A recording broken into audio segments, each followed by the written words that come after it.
사도신경으로 신앙 고백하겠습니다.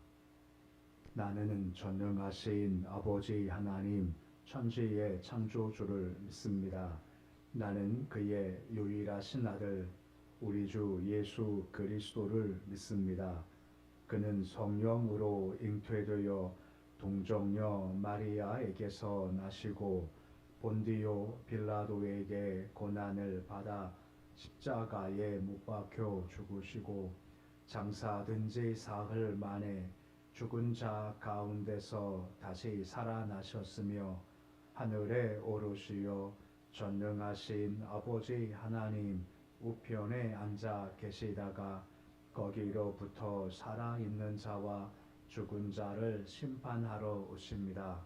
나는 성령을 믿으며 거룩한 공교회와 성도의 교제와 죄를 용서받는 것과 몸의 부활과 영생을 믿습니다. 아멘. 찬송가 310장 찬양하겠습니다.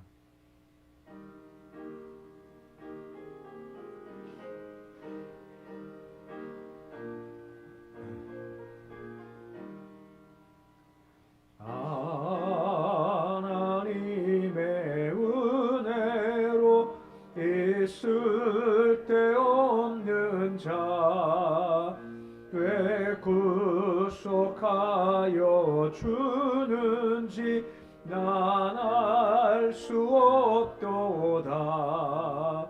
내가 믿고 또 의지함은 내 모든 형편하시는 주님 늘 보혜 주실 것을 나는 확실히 아네.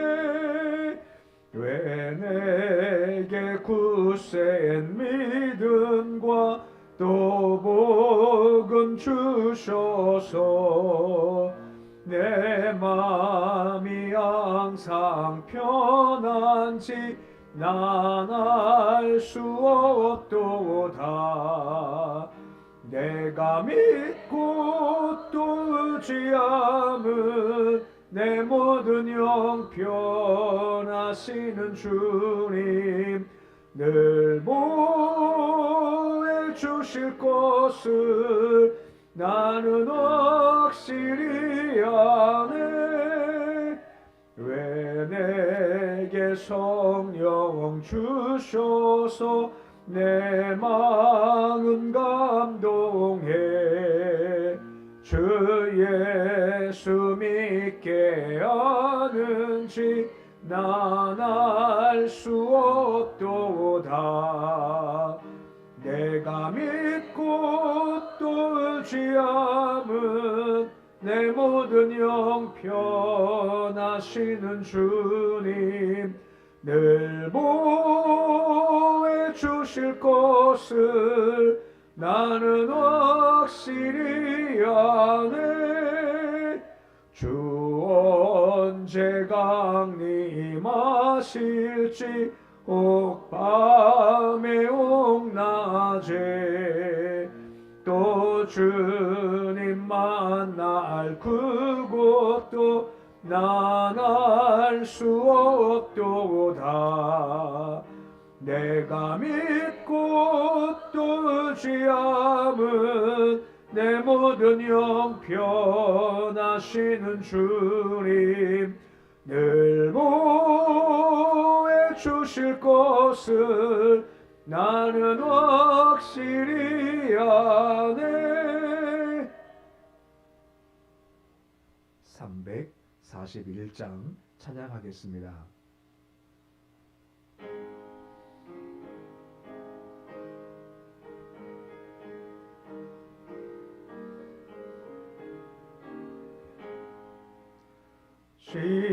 십자가를 내가 지고 주를 따라갑니다. 이제부터 예수로만 나의 보배 삼겠네. 세상에서 부귀 영화 모두 주의 평안 내가 받고 영생 복을 받겠네. 주도 곤욕 당했으니 나도 곤욕 당하리. 세상 사람 간사나 예수 진실합니다. 예수 나를 사랑하사 빛난 얼굴 보이면 원수들이 미워해도 염려할 것 없겠네. 내가 핍박 당할 때에 주의 품에 안기고 세상 고초 당할수록 많은 위로 받겠네. 주가 주신 기쁨 외에 기뻐할 건 무엇냐. 주가 나를 사랑하니 기뻐할 것뿐일세.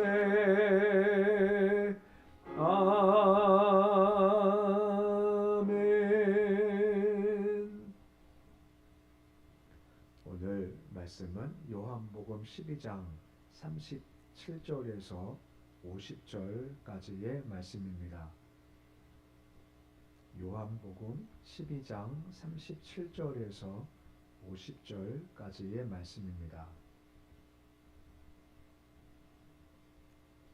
요한복음 12장 37절에서 50절까지의 말씀 우리 함께 봉독하겠습니다. 이렇게 많은 표적을 그들 앞에서 행하셨으나 그를 믿지 아니하니 이는 선지자 이사야의 말씀을 이루려 하심이라. 이르되 주여 우리에게서 들은 말을 누가 믿었으며 주의 팔이 누구에게 나타났나이까 하였더라. 그들이 능히 믿지 못한 것은 이 때문이니 곧 이사야가 다시 일러서되 그들의 눈은 멀게 하시고 그들의 마음을 완고하게 하셨으니 이는 그들로 하여금 눈으로 보고 마음으로 깨닫고 돌이켜 이 고침을 받지 못하게 하려 함이라 하셨습니다. 이사야가 이렇게 말한 것은 주 영광을 보고 주를 가리켜 말한 것이라.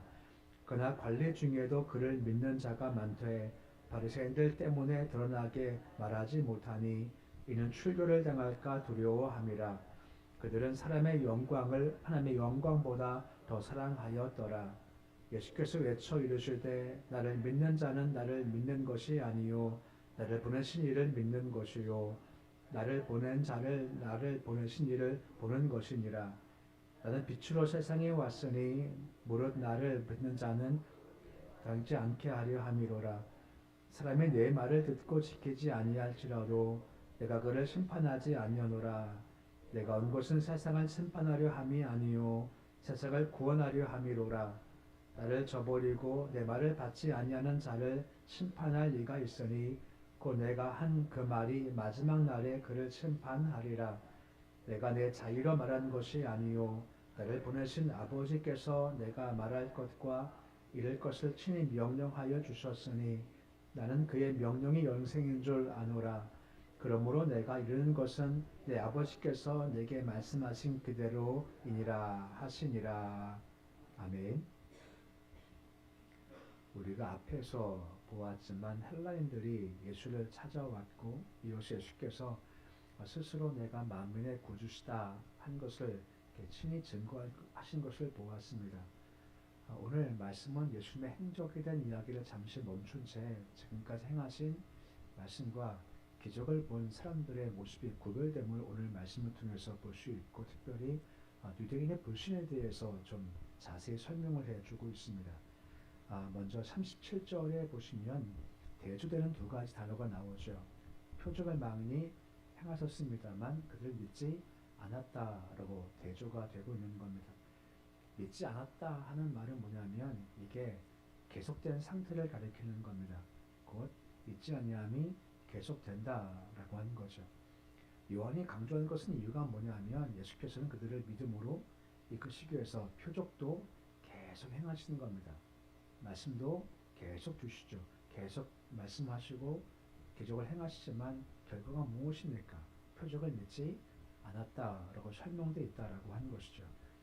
이것은 그 시대만이 아니라 구약에도 그랬다라고 하는 것입니다.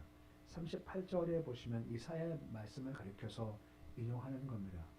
38절에 보시면 우리에게서 들은 바를 누가 믿었으며 라고 나오죠. 그러니까 신약 때도 구약 때도 말씀을 하시고 기적을 행하시지만 이것을 누가 믿었습니까? 한 것이 이사야의 예언된 말씀이었다라고 볼 수가 있는 겁니다. 39절 말씀 보시면 이걸 본 이사야가 또 얘기하는 거죠. 능히 믿지 못한 것은 이 때문이다 하면서 이유를 밝힌다라고 하는 겁니다. 그럼 그 이유가 뭘까요? 표적을 행하시지만 왜 믿지 아니하는 그 이유가 뭘까요?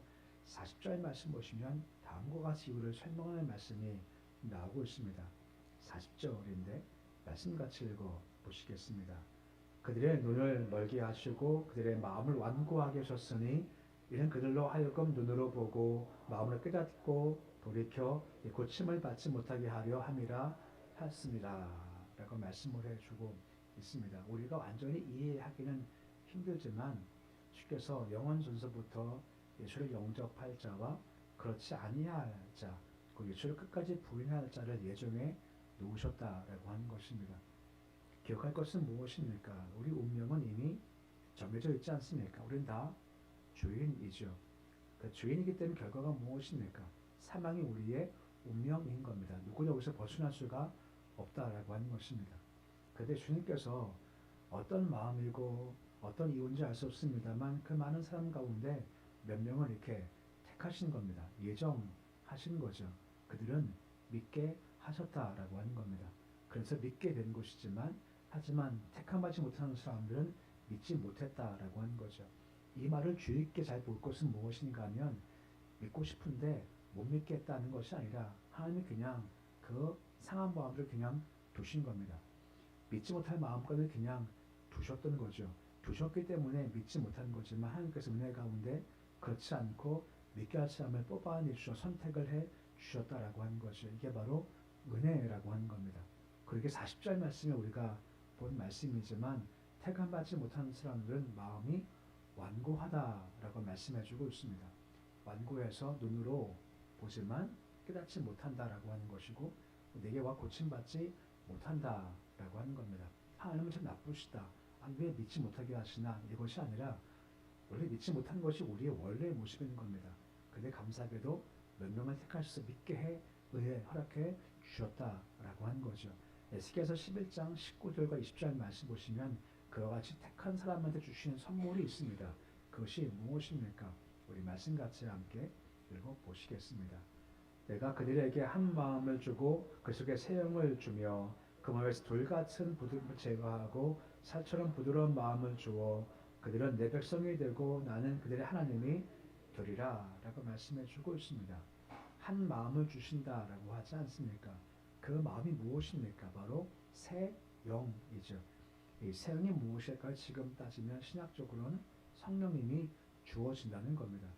결과가 무엇입니까? 돌같은 마음을 제거하시고 어떤 마음이요? 부드러운 마음을 주신다라고 하는 겁니다.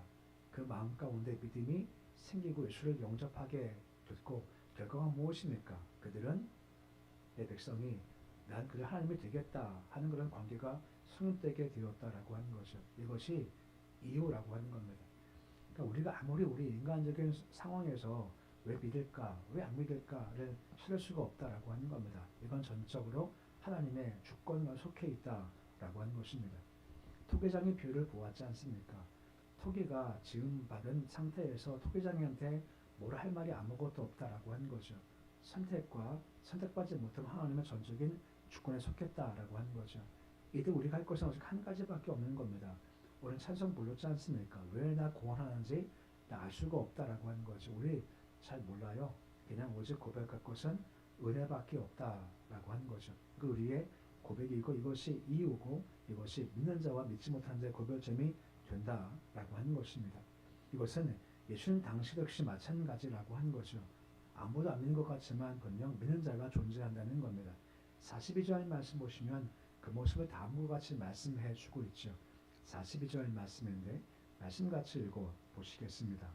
그러나 갈대 중에도 그를 믿는 자가 많되 바리새인들 때문에 드러나게 말하지 못하니 출교를 당할까 두려워함이라 라고 하는 겁니다. 지금 말씀 나왔습니다. 믿는 자가 분명히 존재한다라고 하는 겁니다. 근데 드러나지 않게 말하지 않아요. 그런 사람 가운데 특별히 우리가 아는 두 명 있지 않습니까? 그들 이름이 나타났죠. 누구와 누구였습니까? 밤에 예수 찾아왔던 니고데모가 있었고 나중에 자기 무덤을 예수 무덤 내놓았던 아리마대 요셉이 있죠. 이 두 명은 우리가 좀 어렴풋이 알고 있다라고 하는 거죠. 하지만 이 외에도 예수께서 말씀하실 때 그 마음을 주께서 여셔서 아 그렇구나 라고 믿는 관원들이 있었다라고 하는 거죠. 근데 공개하지 못했다라고 하는 거죠. 이유가 무엇이냐 아직까진 연약했고 공개하면 출교당할 것이 두려워서 밝히지 못했지만 믿는 자가 분명히 있다라고 하는 것입니다. 근데 좀 부족한 거죠. 그들의 모습 보면서 요한이 뭐라 말합니까? 43절 보시면 그들의 모습을 연약함을 다음과 같이 설명하고 있는 겁니다. 43절인데 말씀같이 읽어 보시겠습니다. 그들은 사람의 영광을 하나님의 영광보다 더 사랑하였더라라고 하는 것입니다. 그러니까 요한의 관점에서 믿고 있지만 아직까지 밝히지 못한 이유가 무엇 때문입니까? 하나님 영광보다 참 영광을 더욱더 더 사랑했기 때문에 자기를 밝히지 못한 타협적인 신앙이었다라고 하는 겁니다. 예수를 고백하면 많은 관리들이 직을 잃겠죠. 많은 불이익을 당하겠죠. 그렇기 때문에 예수 믿음을 고백함으로 말미암아 주어질 핍박과 불이익을 아직까지는 감당하지 못하겠다 하는 연약한 믿음을 가지고 있기에 자기를 이렇게 숨겼다라고 하는 겁니다.